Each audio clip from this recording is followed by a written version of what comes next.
खबरों के अंदर की पूरी खबर, हर खबर की सटीक पड़ताल, आपका भरोसा हमारी जिम्मेदारी।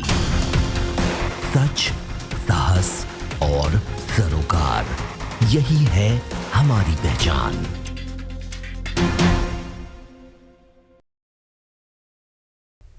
हमेशा सुर्खियों में रहने वाला जेएनयू एक बार फिर विवादों में है।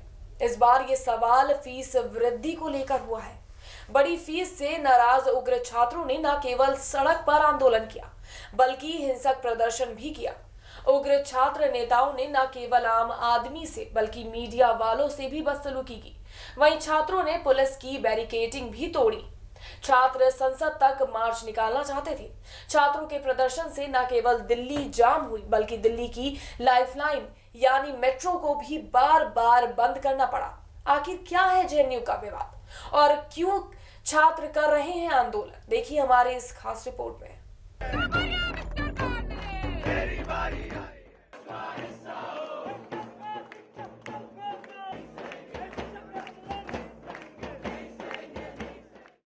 जेएनयू में पिछले 11 दिनों से लगातार प्रदर्शन किया जा रहा है। जेएनयू की पढ़ाई ठप है और छात्र सड़क पर हिंसक प्रदर्शन कर रहे हैं। छात्र पुलिस के आश्वासन को भी नहीं मान रहे हैं। आपको बता दें कि ये छात्र जेएनयू के यूनिवर्सिटी प्रशासन द्वारा हॉस्टल और मेस की फीस बढ़ाए जाने के खिलाफ प्रदर्शन कर रहे हैं। जेएनयू के छात्र चाहते हैं कि जो पहले फीस का स्ट्रक्चर था उसे ही बरकरार रखा जाए। जेएनयू में छात्रों के बवाल को देखते हुए केंद्र सरकार ने बढ़ी हुई फीस को आंशिक रूप से वापस ले लिया है, लेकिन छात्र अभी भी आंदोलनरत हैं। छात्रों ने न केवल सड़क पर हिंसक प्रदर्शन किया बल्कि संसद तक मार्च निकालने की भी कोशिश की। हालांकि जेएनयू प्रशासन की सख्ती से छात्र नेता संसद तक नहीं पहुंच सके और उन्हें वहीं रोक दिया गया। बता दें कि जेएनयू प्रशासन ने एक सीटर कमरे वाले हॉस्टल का मासिक किराया 20 रुपए से बढ़ाकर 600 रुपए कर दिया था। वहीं 2 लोगों के लिए कमरे का किराया 10 रुपए से बढ़ाकर 300 रुपए कर दिया था। इसी बात से छात्रों ने हंगामा काट दिया। हालांकि छात्रों के हिंसक प्रदर्शन के बाद इसमें बदलाव किया गया और इसे क्रमशः 300 रुपए और 150 रुपए कर दिया गया।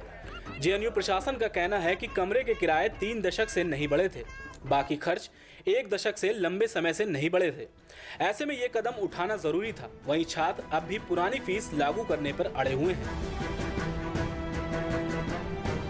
वहीं जेएनयू के छात्रों के प्रदर्शन से सोमवार को दिल्ली पूरी तरह से ठप हो गई। दिल्ली वालों को जबरदस्त ट्रैफिक जाम का सामना करना पड़ा, खास तौर पर वे लोग जो अपने ऑफिस केंद्रीय दिल्ली से दक्षिणी दिल्ली की तरफ जा रहे थे। वहीं मेट्रो यात्रियों के लिए भी सफर कम मुसीबत भरा नहीं रहा। छात्रों के प्रदर्शन को देखते हुए सफदरगंज हवाई अड्डे के करीब जोरबाग मेट्रो स्टेशन बंद रहा। वहीं जाम को देखते हुए बड़ी संख्या में ऑफिस से घर लौटने वाले कर्मचारी निराश नजर आए। वहीं जेएनयू को लेकर एक बड़ी खबर में खुलासा हुआ कि देश के अग्रणी विश्वविद्यालय में कभी शुमार रहा जेएनयू पिछले कुछ सालों में उपद्रवियों के कारण रैंकिंग में भी नीचे आ गया है। वर्ल्ड यूनिवर्सिटी रैंकिंग की सूची में जेएनयू का स्थान फिसलकर 301 पर पहुंच गया है। आपको सुनकर आश्चर्य होगा कि टाइम्स वर्ल्ड यूनिवर्सिटी रैंकिंग में जेएनयू का स्थान अब 301वां है। कहने का मतलब यह है कि वर्ल्ड यूनिवर्सिटी रैंकिंग की टॉप 300 यूनिवर्सिटीज में जेएनयू का कहीं नाम नहीं है। वहीं वर्ल्ड यूनिवर्सिटी रैंकिंग 2020 में इस बार जेएनयू को बाहर निकाल दिया गया है, जबकि दिल्ली यूनिवर्सिटी जो पिछले साल 487 रैंक पर थी उसने सुधार किया है और वो 474 रैंक पर आ गई है।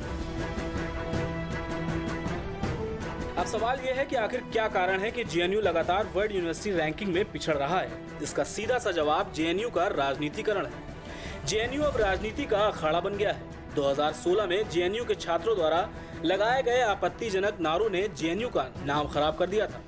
हालांकि ऐसा नहीं है कि जेएनयू में अच्छे छात्रों की कमी है। जेएनयू में बहुत से ऐसे छात्र हैं जिनका राजनीति से कोई मतलब नहीं है। वो गरीब हैं और उनका मुख्य मकसद पढ़ना है।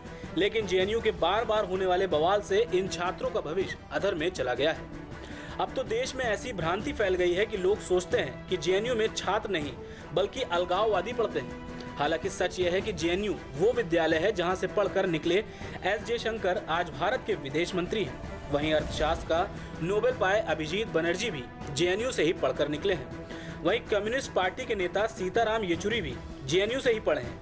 अब सवाल उठता है कि वो कौन सी शक्तियां हैं जो जेएनयू और छात्रों का नाम खराब कर रही हैं। तो उसकी जड़ में यहाँ के उपद्रवी और दबंग छात्रों को मिला राजनीतिक संरक्षण है। लेफ्ट और कांग्रेस ने जेएनयू के आंदोलनकारी छात्रों को अपना समर्थन दिया हुआ है। आपको याद होगा जब जेएनयू में 2016 में भारत तेरे टुकड़े होंगे वाले नारे लगे थे तो कांग्रेस नेता राहुल गांधी छात्रों का समर्थन करने वहां पहुंच गए थे। एक लोकतांत्रिक देश में अपनी मांगों को लेकर आंदोलन करना कतई गलत नहीं है, लेकिन अपने राजनीतिक हितों के लिए गरीब छात्रों का भविष्य खराब करना गलत है। जेएनयू में फीस बहुत कम है जिसकी समीक्षा जरूरी थी। आपको बता दें कि जेएनयू में करीब 8000 छात्र पढ़ते हैं, इसमें करीब 5000 हॉस्टल में रहते हैं। इन छात्रों की सालाना फीस मात्र 219 रुपए है। जेएनयू में भारत सरकार 3 लाख रुपए प्रति छात्र खर्च करती है। यहाँ पर 2015-16 में प्रति छात्र पर 12 लाख रुपए खर्च किए गए हैं। साल 2014-15 की बात की जाए तो सरकार ने प्रति छात्र 11.26 लाख रुपए खर्च किए थे। बता दें कि 2016 में जेएनयू में भारत के खिलाफ विवादास्पद भाषण देने के बाद जेएनयू में फंडिंग रोकने की लोगों ने सरकार से अपील की थी। फिलहाल जेएनयू विवाद में इतना तय है कि छात्रों का आंदोलन राजनीति से प्रेरित है। सरकार ने फीस में आंशिक वृद्धि की है जो कहीं से भी गलत नहीं जान पड़ती है। यही नहीं, सरकार ने राहत देते हुए बढ़ी हुई फीस को आधा भी कर दिया है।